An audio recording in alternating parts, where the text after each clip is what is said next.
개그우먼 이수지 씨가 본인의 채널이에요, 그렇죠? 거기에서 강남 대치동의 학부모를 패러디한 영상이 엄청나게 이슈화가 되고 있단 말이죠. 강남 대치동의 한 학원가. 엄마 이거 왜 이렇게 조금 줘요? 라고 아기가 그걸 캐치해서 벌써 수를 이용하는 거죠. 아, 이건 영재적인 모먼트다. 자녀 교육에 열 올리는 강남 엄마를 풍자한 패러디 영상이 큰 화제인데요. 혹시 이거 들어보셨어요? 저는 처음 들어봤어요. 극이란 말을. 저도. 그게 이제 약간 뭔가를 딱 보고 내가 불편함을 느끼면 아 긁혔다 약간 이런 식으로 표현을 하고 있더라고요. 아니 그럼 이수지 씨의 패러디 영상에 강남 엄마들이 긁혔다, 했다는 거네요? 그렇죠. 하마터면 한바탕 오해가 크게 쌓일 뻔한 웃었다는 상황. 댓글 반, 조롱 같아 불쾌하다는 댓글 반, 반응은 극과 극으로 나뉘었는데 이수지 씨가 동영상에서 착용했던 패딩이 중고 매물로 우후죽순 쏟아져 브랜드 사망 선고란 평도 있었습니다. 강남 엄마들의 교복이라고 불리는 제품인데요. M사에서 출시된 제품이고 가격은 약 거의 400만 원대를 호가하는 제품이라고 합니다. 와, 그렇게 비싸요? 패딩 하나에? 한국어와 영어를 섞어 쓰는 그 말투가 인상 깊더라고요. 강남 일대에서 한 번쯤은 꼭 들어봤을 익숙한 말투를 자유자재로 구사하는 게 정말 감탄이 나더라고요. 어떻게 보면 굉장히 이수지 씨가 관찰력이 뛰어나다 이렇게 볼 수 있는 거죠. 실제로 있는 사람들을 풍자한 것이니까요. 해악 속에 사회적 메시지를 담는 풍자, 선을 넘어가면 위법이 될 수 있다고요. 한국에서는 풍자 조롱의 경우에도 일부 처벌받을 수 있는 가능성이 있습니다. 적용 법조를 살펴보면요. 형법 제311조 모욕죄 또는 형법 제307조와 정보통신망법 제70조의 명예훼손죄로 이어질 수 있습니다. 이해를 돕기 위해 구체적 사례를 하나 들어드리겠습니다. 과거 이명박 전 대통령이 보석 출소 당시에 한 유튜버가 풍자의 의무로 지약을 택배로 발송했어요.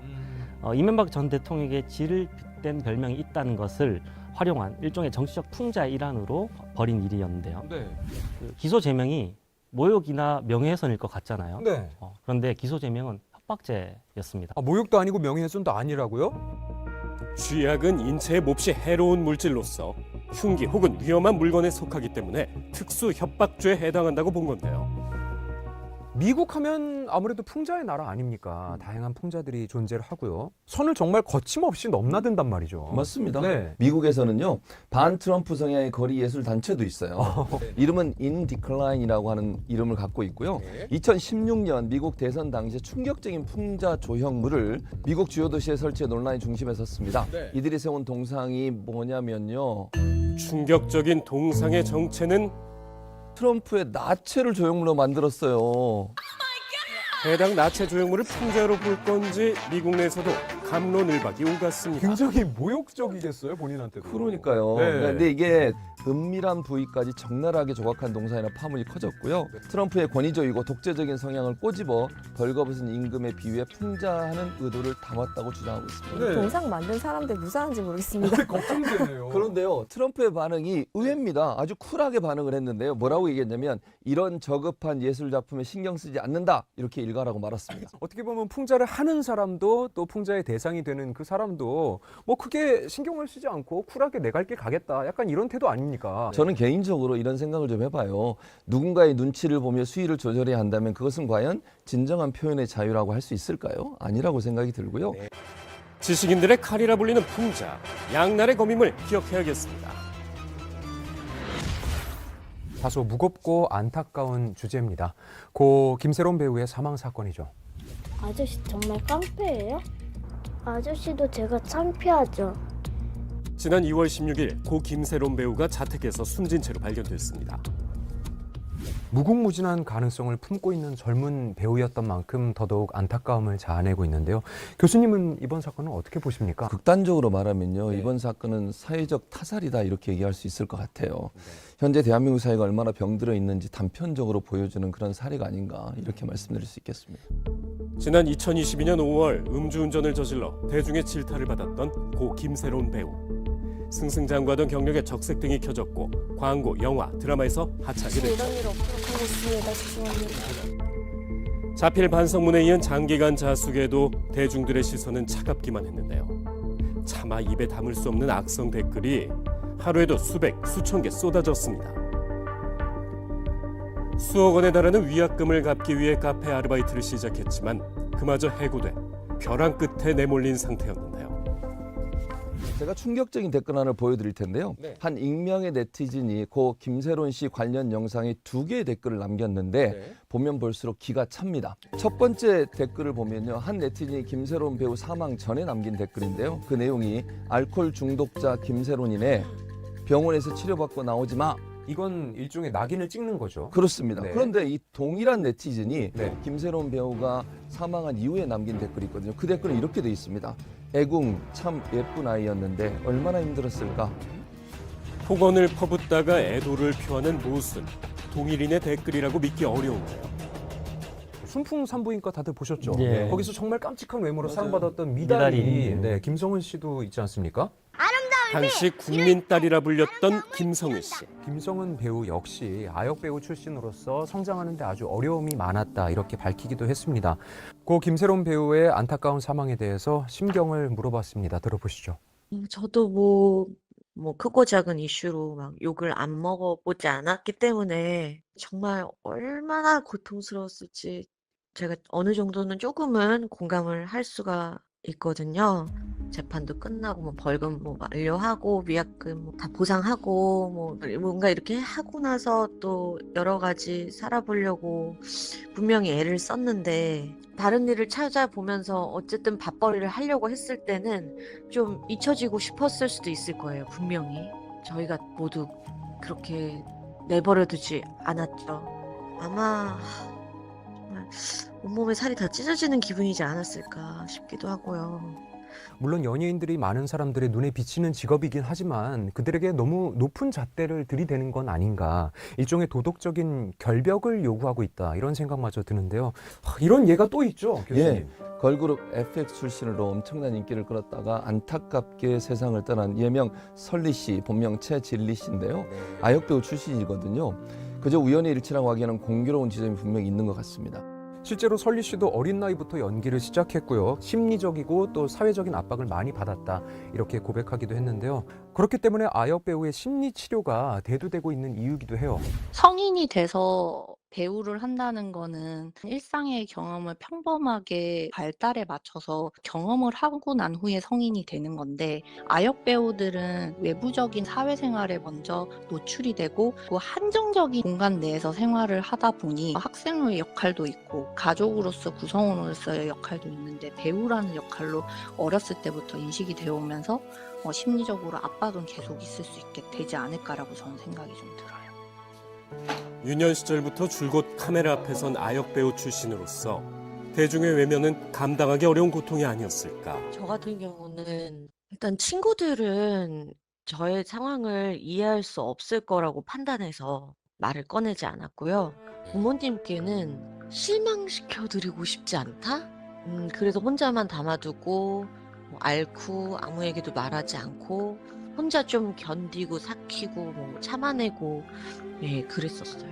제가 가슴 아픈 댓글 하나 보여드리고 싶은데요. 네. 고 김세론 배우님이 2010년 자신의 SNS에 남긴 글이에요. 네네. 지속적으로 악플을 다는 사람들을 무시하라는 팬의 응원을 받고 거기에 댓글을 이렇게 달았습니다. 네. 죄는 미워해도 사람은 미워하지 말라고 했다며 되레 악플러를 두둔하는 댓글이었거든요. 근데 그때 당시에 김세론 배우의 나이가 고작 10살이었어요. 10살요? 예. 삶을 살아가면서 자기의 책임을 다하고 자기의 죄값을 치를 수 있도록 조금만 공간을 허락해주는 사회가 되었으면 좋겠습니다. 정말 많은 걸 바라지도 않겠고요. 무서운 비난과 일란은 멈출 때가 되지 않았을까. 좀 건강한 사회가 돼갔으면 좋겠습니다. 나도 모르게 저질러진 대학 합격 취소 사건. 이야, 이거 어떤 내용입니까? 교수님? 대학 정시 모집에 합격을 하고요. 네. 등록금 납부까지 마친 뒤에 자, 여유롭게 캠퍼스를 거니는 꿈에 잔뜩 부풀어 있던 한 학생에게 네. 갑자기 청천벽력 같은 문자 하나가 도착하게 됩니다. 뭐죠? 바로 대학 학교 취소 신청이 받아들여져 등록금이 환불됐다는 입학처의 안내 문자였습니다. 문제는 이 학생이 합격 취소 신청을 한 적이 없다는 것입니다. 아니 그럼 이게 전산 오류인가요? 아니면 입학처의 착오인가요? 모두 다 아닙니다. 다른 사람이 자신의 계정을 도용해 합격 취소 신청을 했다는 것을 알게 됐습니다. 에? 아니, 보니까 지금 범인이요. 네. 충격적이게도 얼굴도 잘 생각이 안 나는 재수학원 동기라고 합니다. 대학 입학처로부터 등록 취소 문자를 받고 즉시 경찰서에 신고한 피해 학생. 황당한 일은 거기서 끝나지 않았습니다. 신고 접수 이튿날 받은 SNS 메시지. 내가 대학 합격 등록 취소를 했다며 범행 일체를 시인하는 동시에 뒤늦게 미안하다며 사과하는 내용이었습니다. 아니 이게 사과로 끝날 일이에요? 그러니까요. 너무 황당한데요. 인생이 걸렸는데요. 애초에 하지 말았어야 되는 행동입니다, 이거는. 합격 취소 절차가 그토록 허술할 수 있는 겁니까 대체? 제가 알기로는요. 설사 취소 버튼을 누르더라도 본인임을 확인한 2단계 절차를 거쳐야 되는 것으로 알고 있거든요. 쉽게 안 되는 걸로 알고 있는데요. 이거 좀 확인이 필요한 것 같습니다. 아마 휴대폰은 보지 못했을 거고 아마 이메일을 이용하지 않았을까. 이 비밀번호를 보통 다 통일을 시켜가지고 안 잊어먹기 위해서 쓰다 보니까 이메일로 해서 하지 않았을까. 그렇게 유추해 봅니다. 대학교 입학처에 가입할 때 사용한 아이디 및 패스워드가 평소 사용하던 이메일과 동일하다면 주의해야 합니다. 그러니까 들으면서 좀 뜨끔했던 게요. 저도 각 포털 사이트의 아이디, 비밀번호 이런 게 똑같아요. 아니 그 저도 지금 들으면서 이거 바꿔야 되겠다 이런 생각이 강하게 들었습니다. 지금. 이와 같이 타인의 개인정보를 탈취해 합격을 취소한 사례가 2015년도에도 있었습니다. 있었어요? 수능에서 기대한 만큼의 성적이 나오지 않았던 가해자가 우연히 친구의 SNS에 올라온 수시 합격증을 본 것이 사건의 발단이었습니다.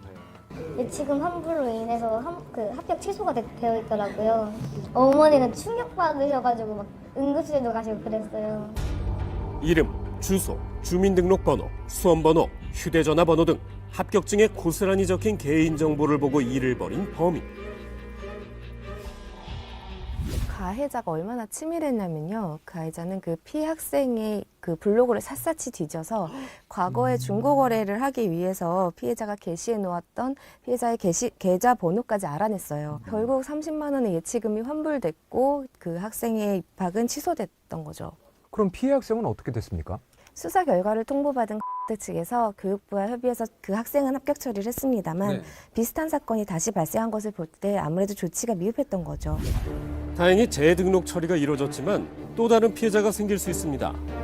예를 들어서 30명을 뽑으려고 하는데 지금 이런 상황이 돼서 31명이 합격한 상황이 되면 이 한 명의 증가 부분을 2027학년도로 돌려가지고 한 명 적게 뽑는 그런 형태로 진행을 할 수 있습니다. 기존의 정원보다 한 명을 더 뽑았으니 내후년에 한 명을 덜 뽑아야 하는데요. 2년 뒤 대학교에 원서를 접수하게 될 불특정 학생이 손해를 보게 된다고요. 재발방지를 만들어야죠. 이중 인증을 한다든지 간편 인증 제도 같은 보디 인증하는 형태로 해가지고 강화를 시켜야지 되는 케이스가 보여지고요. 아이디나 비번을 생성할 때 노출 안 되게끔 노력을 기울여야 될 겁니다. 사건의 가해자한테 어떤 처벌이 내려질 걸로 예상하십니까? 피의자가 나이가 어리고 그리고 초범이고 그리고 실질적으로 피해자가 합격을 다시 할 수 있게 돼서 피해가 발생하지 않았던 이런 점들을 고려하면 벌금형 정도가 예상됩니다. 타인이 수년간 쌓아온 노력의 결실을 클릭 한 번으로 짓밟으려 한 가해자. 근데 돌이킬 수 없는 선을 넘었습니다. 네, 오늘 저희가 준비한 소식은 여기까지고요. 다음 이 시간에도 대한민국 곳곳에서 발생하는 다양한 사건들에 대해 낱낱이 파헤쳐 보도록 하겠습니다. 고맙습니다. 사건 엑스레이 다음 주에 찾아뵙겠습니다.